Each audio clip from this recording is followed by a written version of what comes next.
The views and opinions expressed on this program are not necessarily those of this station, JVC Broadcasting Management, or its sponsors. With so many people living longer, the fear of outliving your money becomes a reality for many of us. Will I be a financial burden? Will I outlive my money? How will I be remembered? My name is Neil Himmelstein, president of Main Street Planning Group. Please contact me by visiting mainstreetplanninggroup.com. That's mainstreetplanninggroup.com, or call 631-647-4694. I will introduce you to strategies that will guarantee you will not outlive your money, that can guarantee you will not be a burden on your loved ones. Through a collaborative approach, we will uncover solutions that offer tax-efficient strategies, lifetime income, and legacy planning, choice, organization, direction, and education. That is the code we stand behind. Contact mainstreetplanninggroup.com. That's mainstreetplanninggroup.com, or call 631-647-4694. And listen to me every Friday at 3 p.m. as I host the Main Street Code for Financial Success, right here on 103.9 LI News Radio.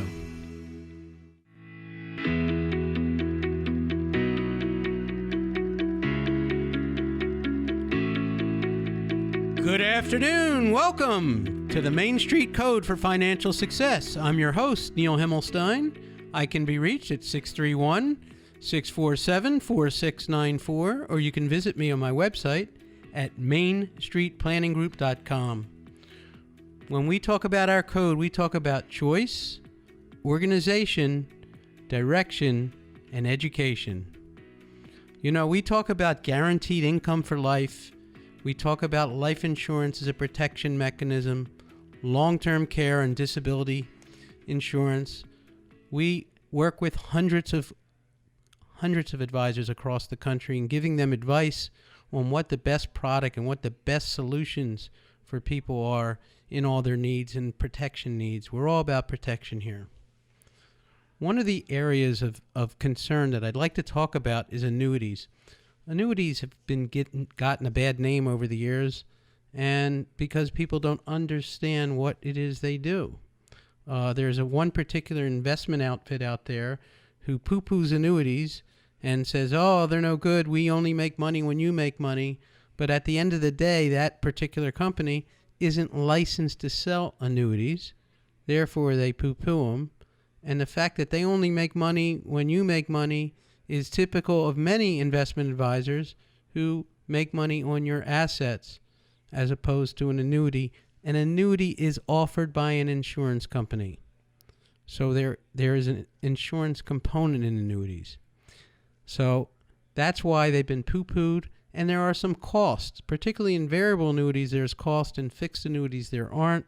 But what are the costs, and what are the costs for? So many variable annuities are aimed at either protecting your asset or protecting your income. Some can do both, but you have to pay for those clauses. So what do I mean about protecting your asset?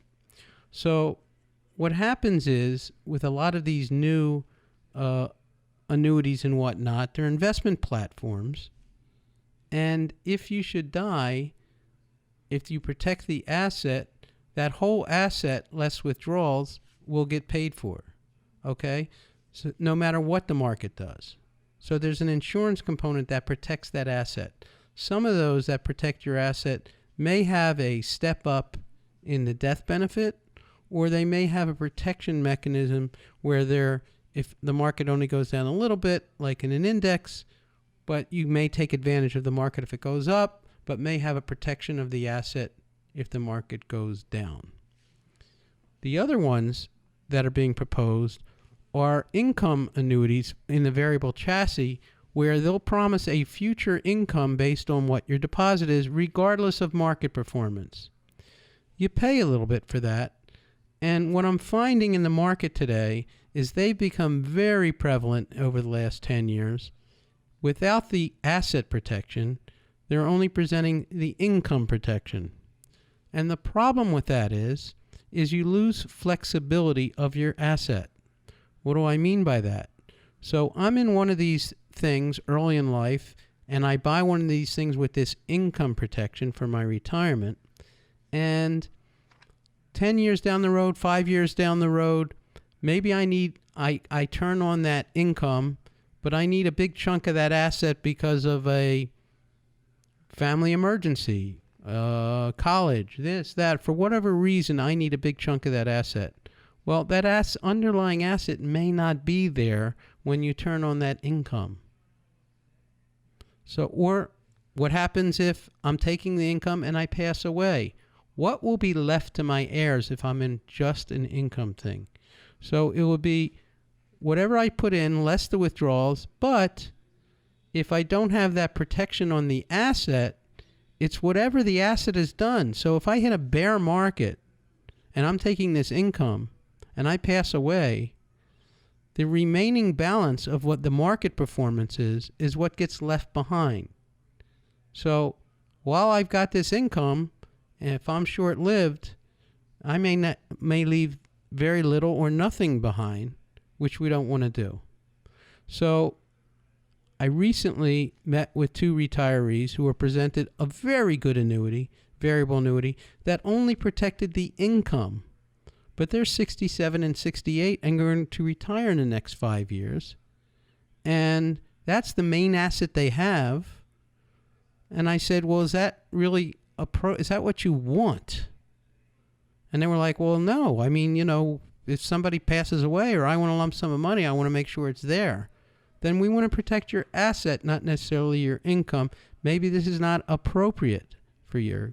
So you have to look at appropriateness. And we do a ton of business with fixed annuities, which is a guarantee rate of return. And I think it's very important. We've all done extremely, extremely well for those that have been in the market the last few years. And even this year, it's up 15%. The market has been phenomenal. But if you're near retirement or in retirement, you need to take, or even if you're younger, you need to do some asset allocation and take some of that money out of the market, because it will at some point come to a screeching halt. There will be a problem. There are going to be bumps in the road. And the last thing you need is a decline in the market. When you need the money. So like any gambler, like anybody in the market, you need to reallocate your assets and divide them into some fixed assets, like insurance products that can protect your assets, such as long-term care, or protect your assets from long-term care, death, or emergencies. So that's something that everyone should be looking at. The market is super inflated right now. Inflation is going off the roof right now. They're saying it could be temporary because a lot of it is a supply issue. As there's less supply, prices rise. It's supply and demand. And on that note, we have another big issue facing us today in the insurance world. We really only have 1 or 2 standalone long-term care products in the market. The biggest market leader right now is one company doing standalone long-term care. Very important. They have had 30 to 40% price increases everywhere in the country now. 30 to 40%, except for New Jersey and New York. New Jersey just announced their 30%, 20 to 40% actually, price increase last week. New York is next. If you're standing on the fence and you really are considering long-term care insurance, now is the time to buy it. Okay, it's kind of on a fire sale. I hate to say it, but now is the time to buy it. The prices are going up. There's no question. It's already been filed in the state of New York. And long-term care is a very big issue. 70% of us, once we reach age 65, will need some sort of care, whether in the home or in assisted living or in a nursing home. And the only way to protect your assets from that care, and the cost could be $400 or $500 a day, every day, not just for 1 year, 2 years, maybe for the rest of our lives. And I don't care how many assets you have, that kind of decline will definitely deplete your assets to the point where you might have to rely on the government or Medicaid to provide those assets and leave nothing for your children or your heirs.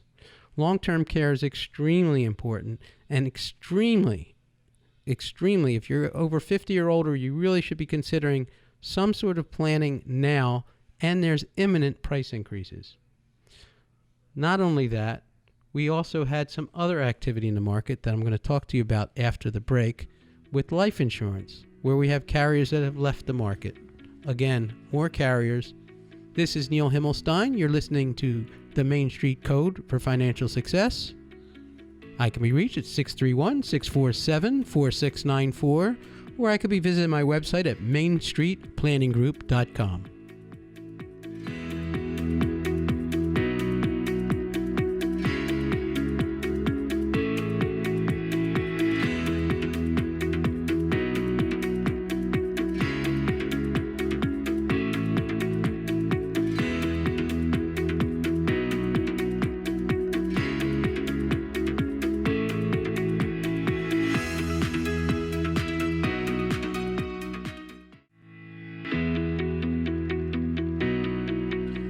Good afternoon. Welcome back to the Main Street Code for Financial Success, where we offer choice, organization, direction, and education. That's what our code is all about.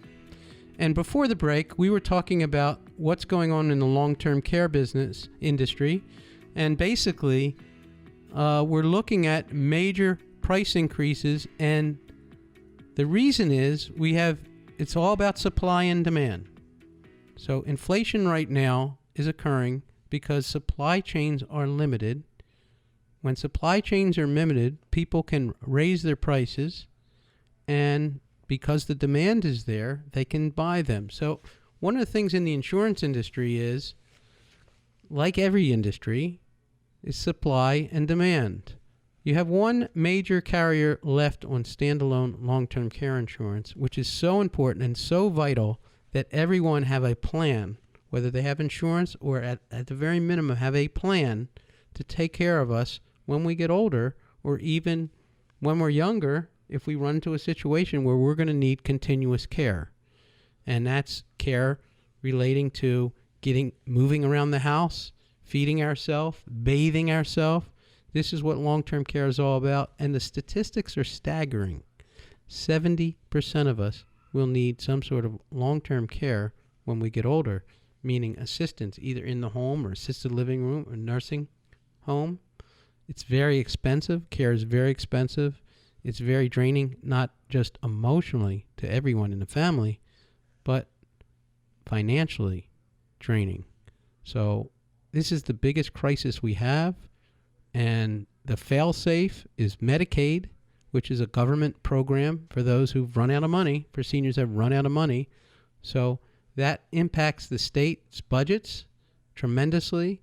They are addressing this. They have to address it, and they haven't. It's been left kind of out there to one carrier, which is an imminent price increase of 30 to 40% coming. Everywhere else in the country, they have it. Coming to New York soon as New York approves it. Expect price increases. So my thing is, if you're thinking about it, you're on the fence, discuss it with your planner now. What am I doing about my long-term care needs? You have to think about it now. Very important, very much needing planning, and it affects everybody, not just you. It affects your children, it affects everybody associated with you if they need to stop their profession and do what they do to take care of you for your long-term care. I can't emphasize it enough. And with that, there's been some other changes in the market of insurance. And I want to talk about supply and demand. Earlier this year, John Hancock took half of its portfolio, left the state of New York for many reasons. Lincoln just announced, another major carrier, they will be leaving New York. Now, maybe they'll be back, but they're leaving New York in August. All their products. Metropolitan, one of the largest insurance companies in the world, left the life insurance and a new life insurance business. There's so many companies. ING left the business. If you've bought policies from these companies in the past, you really need to have them reviewed. And even if you have them now, you need to have your insurance reviewed. But we're going to go back to supply and demand.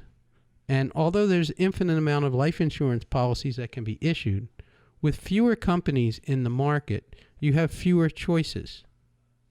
With fewer choices, you lead to price increases, because there's your supply and demand formula right there. The demand coming this third quarter, as soon as these tax changes take place, and there are tax changes taking place, federal, we don't know exactly yet. New York State has increased its taxes already with the new budget. For those that are making wealthy people, there's an additional 11% income tax, and they've raised the New York State estate tax to 20%. So if you're over the limit in the state of New York, you're going to pay 20%. So if you're worth $6 million or 5.8 or greater, you could pay 20% of that money to the government before leaving it to your heirs. That's a chunk of change. That's big money. And the federal government is looking to move that number down to $3 million. Okay? On the federal side. Now, federal and state sort of work together, but they're also working separately. Why? There's two different budgets going on. New York State needs money. Federal need money. We spent a lot of money, and we have massive inflation, and interest rates are at an all-time low, and it makes no sense. Interest rates are going to have some pressure coming up on them. So my point is this. With the pool of products becoming smaller, the pricing is going up. Also, insurance companies can become more selective on who they're going to pick to offer coverage to. Because as demand for fewer carriers, they get picky and choose who they want to insure, and they start to control the pricing more than you can when you had more choices. I suggest to you that you want to go to an advisor or to Main Street, your advisor reach out to Main Street to say, what are all my different choices? Because you don't want to be stuck with one company and one company's opinion, because that company may not be here, or you really want to see what the competition is doing. You don't want to rely on everything on one company, which I see very often. With estate taxes coming, with tax changes coming with capital gains, with taxes changing on 1031 exchanges, which are real estate exchanges, there is only one protected product in the universe. It's called life insurance, and it's a separate asset class besides your investments. Not only can it protect your income, it can protect you after death. It can protect you while you're living against long-term care or disability. So it is another asset class unto itself. And while you're taking money and reallocating your assets and taking some off the money off the table, why not protect it? Now, just today, I read through my financial papers, a senator in Pennsylvania, I think it's Toomey, a Republican senator, proposed to the federal government that they allow 401ks, IRAs, 403bs, any of those monies you have for retirement, that he has proposed today to the federal government that you can take up to $2,500 a year out. Now, as a proposal, it's not in stone, to buy long-term care insurance. $2,500 a year out with no taxation of stuff that you've deducted. So therefore, making long-term care insurance and everything tax deductible for you to protect your own assets. Or if you have saved up and done the right thing and you're near retirement and you have a lot of money sitting in these accounts, then you could take some of it out to pay for this, to protect you. Now, why is the government so interested in this? The government wants to keep you off of Medicaid if they're smart, because that will put you into not only personally medical bankruptcy, it also puts the government in a big hole, statewide and federally. The Medicaid funds all come from you, and they don't want to give them out if they don't have to. But if you become impoverished due to medical reasons or long-term care reasons, then you're going to rely on the government. And the problem with relying on the government is they may or may not be there when you need them, or they may dictate, for instance, if you need to go into a nursing home and you're on Medicaid, they will dictate where you go to a nursing home. They will dictate the terms. You will be in maybe a semi-private room, certainly not a private room, certainly not 5 miles from your home. It could be 30 miles, 100 miles from your home. And you know the problems we had with nursing homes with COVID. And for those on Medicaid that couldn't control their environment, that's where you had to go. So if your plan is to rely on the government for everything, you got a problem. Anyhow, hate the gloom and doom. It's a gorgeous day on Long Island. I mean, one of the nicest, sunniest days we've had. You're listening to The Code, the Main Street Code for Financial Success. I'm your host, Neil Himmelstein. I can be reached at 631-647-4694, or I can be visited my web street, mainstreetplanninggroup.com. Enjoy the weekend. I'll give you a lot to think about. Please reach out if you have any questions or any topics you'd like me to cover in the future. I'm here to do that for you. Thanks again.